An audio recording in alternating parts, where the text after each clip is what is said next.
ఈరోజు ప్రపంచ జల దినోత్సవం. అంటే నీటి గొప్పతనాన్ని, నీటి అవసరాన్ని గుర్తించి ప్రపంచ నాయకులందరూ కూడా కొంతవరకు తెలుసుకొని వాళ్ళ దేశ ప్రజలకు, వాళ్ళ రాష్ట్ర ప్రజలకు ఎలా సక్రమమైన తాగడానికి అవసరాలకు నీరు ఎలా ప్రొవైడ్ చేయాలి అని గుర్తు చేయడం కోసం ఐక్యరాజ్య సమితి వాళ్ళు డిక్లరేషన్ ఒక రోజు మార్చి 22 ప్రపంచ జల దినోత్సవం. ఎప్పుడో అరిస్టాటిల్ చెప్పింటారు, మీ నాయకుడు ఎంత గొప్పవాడో తెలుసుకోవాలి అనుకుంటే మీరు తాగే నీళ్ళు, ఆ తాగే నీళ్ళలో క్వాలిటీ, ఎంత స్వచ్ఛమైన నీళ్ళు తాగుతున్నారో, మీ అవసరాలకు ఎంత ఎలాగ నీరు అవైలబిలిటీ ఉందో వీటి మీద బేస్ చేసి మీ నాయకుడు ఎంత గొప్పవాళ్ళో చెప్పొచ్చు అని చెప్పారు అరిస్టాటిల్. అంటే తాగడానికి క్వాలిటీ నీళ్లు, మన అవసరాలకు నీళ్లు ప్రొవైడ్ చేయగలిగేవాడు ఫస్ట్ తోపు నాయకుడు. ఎందుకనంటే ఈ సమాజం ఎక్కడైనా మానవాళికి సర్వస్వం మూలం ఏంటి? నీళ్ళే. మంచినీళ్ళు తాగితే ఆరోగ్యవంతులు అవుతారు, మంచినీళ్ళు తాకపోతే రోగాల బారిన పడతారు. మంచినీళ్ళు తాగి ఆరోగ్యవంతుడు అయితే ఆరోగ్యవంతమైన మనుషుల ద్వారా ఒక మంచి సమాజాన్ని ఎస్టాబ్లిష్ చేయగలుగుతాం, అందులో నో డౌట్. అలా కాకుండా ఇన్ని సంవత్సరాల ఈ స్వతంత్ర భారతావనిలో ఎంతమంది కనీసం మంచినీళ్ళు, స్వచ్ఛమైన నీళ్లు తాగుతున్నారు, ఎంతమందికి కనీసం అవసరాలకు నీళ్లు తీసుకోవడానికి ఉన్నాయి అన్నది బేరీజ్ వేసుకోగలిగితే మన పాలకులు ఎంత గొప్పగా ఎలగబెట్టినారో మనకు చాలా ఈజీగానే అర్థమవుతుంది. అంతెందుకు, కనీసం మన రాష్ట్రంలోనే తీసుకుంటే ఎన్ని పల్లెలు, కొన్ని వందల వేల పల్లెలు తాగడానికి నీళ్ళు లేక టౌన్లలో నుండి తోలే ఆ వాటర్ క్యాన్లు కొనుక్కుంటున్నారు పల్లెల్లో కూడా. అండ్ అవసరాలకు నీళ్ళు లేక ట్యాంకర్లు వస్తే పట్టుకుంటున్నారు. అంటే రోజు రోజుకు నీళ్లు, కనీసం నీళ్ళకనే ఈ ప్రభుత్వాలు ప్రొవైడ్ చేయలేకపోతున్నాయి అని అంటే రోజు రోజుకు వీళ్ళ నాయకత్వం వీళ్ళు దిగజారిపోతున్నట్లే లెక్క. నాకు తెలిసి ఏ నాయకుడు కూడా కనీసం మంచిగా మంచినీళ్ళు ఇద్దామన్న ఆలోచించిన వాళ్ళు నాకు తెలిసి బహు అరుదు, పెద్ద కనిపించరు. ఎప్పుడో 1980s తర్వాత కట్టిన పెద్ద పెద్ద ప్రాజెక్టులు తప్పితే మిగిలిన మధ్యలో కొంత నాయకుల మధ్యలో కొన్ని స్టార్ట్ చేశారు, ఇప్పుడు మళ్ళీ కంటిన్యూ అవుతున్నాయి.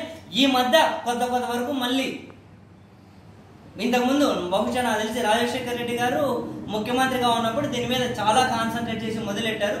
ఇప్పుడు ప్రభుత్వాలు కానీ దానికి కొంతవరకు కంటిన్యూ అవుతున్నాయేమో. బట్ ఎంత కంటిన్యూ అయినా కూడా గ్రామీణ ప్రాంతాల్లో తాగే నీళ్లు కానీ ఆ వ్యవస్థను కానీ మెరుగుపరుచుకోకుండా ఏ ప్రభుత్వం కూడా విజయం సాధించినట్టు కాదు నాకు తెలిసి.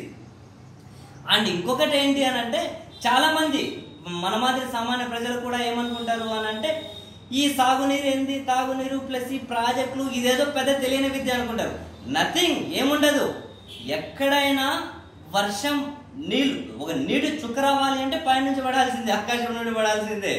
ఇక్కడెక్కడ నీళ్ళు ఉండదు. ఆకాశం నుండి పడ్డ నీళ్లు ఏమవుతాయి, కొంత భాగం భూమిలో ఎక్కుతుంది, కొంత భాగం సూర్యరశ్మికి ఆవిరైపోతుంది, మిగిలిన భాగం ప్రవహిస్తుంది. ఆ ప్రవహించిన భాగం ఏం చేస్తుంది, వెళ్ళి సముద్రంలో కలుస్తుంది. అయితే ఇట్లా అక్కడి నుండి పడ్డది, ఈవెన్ ఐక్యరాజ్య సమితి లెక్కలే, అక్కడి నుంచి పడ్డ వాటర్లో కేవలం 40% మాత్రమే మనం వాడుకుంటున్నప్పుడు మిగిలిన 60% కలిసిపోతుంది సముద్రాల్లోనే. అయితే ఇక్కడ ఐక్యరాజ్య సమితి కూడా చాలా క్లియర్గా, స్పష్టంగా ఏం చెప్పింది అని అంటే, ఏదైనా ఒక టెక్నాలజీని వాడి, ఏదైనా ఒక ఇంత సాంకేతికత వచ్చింది కదా, ఏదైనా ఒక సాంకేతికత వాడి ఆ వర్షం పడ్డప్పుడు, ఇప్పుడు మనం చాలా దగ్గర చూసాం ఏమని, ఒక దగ్గరేమో విపరీతమైన వరదలు వచ్చేస్తాయి, కొన్ని రోజులే వస్తాయి, విపరీతంగా వరదలు వచ్చేస్తాయి, తర్వాత మళ్ళీ ఎండకపోతుంది. ఇదంతా జరగకుండా వర్షపు నీటిని సూర్యరశ్మికి ఆవిరయ్యే దాన్ని తగ్గించేసి భూమిలో కనుక ఎక్కువ నీరు ఇంకేటట్లు కనుక చేస్తే ఈ జలగర్భం అనేది పెరుగుతుంది. ఈ జలగర్భం అనేది పెరుగుతుంది. అలా పెరిగితే ఏమవుతుంది అని అంటే మళ్ళీ రెగ్యులర్గా వర్షాలు వచ్చే అవకాశం ఉంటుంది, ఈ వరదలు అనేది ఎక్కువ తగ్గుతాయి, ఈ ఏమంటారు ఈ డిజాస్టర్స్ తగ్గుతాయి అది కనుక పెరిగితే. అండ్ మిగతా ఏం చెప్పిండ్రు, ఈ వర్షం ఇదైతే ఏదైతే ఈ వరదలు వచ్చేసి నీళ్ళంతా ఎక్కువ అయిపోతుంటాయో ఆ నీటిని ఏం చేయమంటారు? స్టోర్ చేయమంటారు. ఆ నీటిని స్టోర్ చేసి దాన్ని కనుక ఎక్కువ ఆయకట్టు ప్రాంతాలు కనుక పంపించగలిగితే చాలా సమస్యలు పరిష్కారమైనట్లే అని చెప్తారు. అంతే. ఇప్పుడు నీటిపారుదల ప్రాజెక్టులైనా ఇప్పుడు ఈ ప్రాజెక్ట్ వివరణ ఏం చేస్తుంది? అక్కడ నుంచి వర్షాన్ని స్టోర్ చేసి కాలువల ద్వారా అవసరాలకు పంపించడం. ఈ పని ఎప్పుడో చేయాల్సింది, చేసి తీరాలి ప్రజల కనీస అవసరాలు. అండ్ ఇంకో విషయం ఏం చెప్తారు అని అంటే, ఈ పట్టణాలు పెరిగిపోయి ఈ పట్టణాల్లో జనసాంద్రత పెరిగిపోతే ఏం జరుగుతుంది? నీటి అవసరాలు కనుక పెరిగి మనకి కల్తీ అనేది పెరిగిపోతుంది. అలా జరగకుండా ఉండాలంటే ఏం చెప్తారు అని అంటే, పల్లెలు అభివృద్ధి చెందాలి. పల్లెలు అభివృద్ధి చెందాలి ఏం చేయాలి? అక్కడ కూడా పరిశ్రమలు రాగలగాలి. పల్లెల్లో పరిశ్రమలు రాగలగాలి అంటే ప్రభుత్వాలు ఎంతవరకు ఉండాలి? అక్కడ కూడా నీటి సరఫరా ఉండే విధంగా ఉండాలంటే ఏం చేయాలి? మళ్ళీ స్టోరేజ్ నుంచి అన్ని ప్రాంతాలకు కానీ నీటిని సరిసమానంగా పంచగలగాలి. అది జరగట్లేదుగా. ఇప్పుడు మన నాయకులు ఇంకా పిచ్చికేసుకొని ప్రపంచ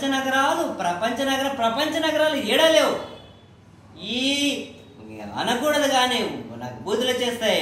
ఈ పిచ్చికేసుకొని అధికార వికేంద్రీకరణ జరగకుండా అంతా ఒకే దగ్గర అధికారం కేంద్రీకృతమై ఇంకా పిచ్చికేసుకొని ప్రపంచ నగరాలు అని చెప్పి నాశనం చేస్తున్నారు రాబోయే తరాలను. అధికార వికేంద్రీకరణ జరిగినప్పుడు, పరిశ్రమల అభివృద్ధి జరిగినప్పుడు ఎక్కడైనా కూడా ఏమంటారు, ఎక్కడైనా అభివృద్ధి అనేది సాధ్యమవుతుంది. ఎక్కడ అభివృద్ధి కావాలన్నా ఏం కావాలి? నీళ్ళేగా ప్రాబ్లం. ఆ నీళ్ళనేగా ఫస్ట్ వీళ్ళు ఇవ్వగలగాలి.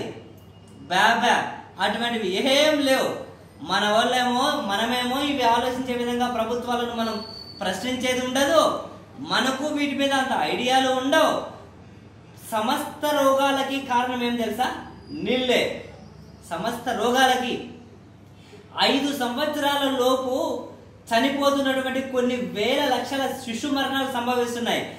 ఈ శిశు మరణాల కారణం 60% నీళ్లు, 30% పౌష్టికాహార లోపం, మిగతా 10% ఇతర కారణాలు. అయినా కూడా ప్రభుత్వాలు మేల్కొనేది ఉండదు. అందరికీ కనీసం తాగడానికి మంచి నీళ్ళైనా ఇస్తామనేది ఉండదు. ఇటువంటివన్నీ గుర్తు చేయడం కోసమే ఇటువంటి ఒక రోజులు అనేవి పెట్టిండ్రు. ఎంత గుర్తు చేసినా ఏం చేసినా పాలకుల్లో కొంతవరకు ప్రజా సమస్యల మీద చిత్తశుద్ధి ఉన్నప్పుడు వాళ్ళు ఏమైనా ప్రజలకు మేలు చేయగలుగుతారు. ఇంకా అధికారం లేకపోతే మనం ఏడ చచ్చిపోతామేమో గుండాగి అనుకొని అధికారమే పరమవాదిగా అది తప్ప ఇంకా వేరే కళ్ళ ముందు కనిపించినప్పుడు ఇటువంటి నాయకులు ఉన్నంత వరకు మనం ఇటువంటి స్వచ్ఛమైన నీళ్లు, స్వచ్ఛమైన విద్య, స్వచ్ఛమైన వైద్యం, స్వచ్ఛమైన రోడ్లు, స్వచ్ఛమైన మనుషులు ఇవి ఆశించడం అన్నది మన మూర్ఖత్వం కాకపోతే ఇంకేంటి. Thank you. For more videos, please subscribe Yuva TV.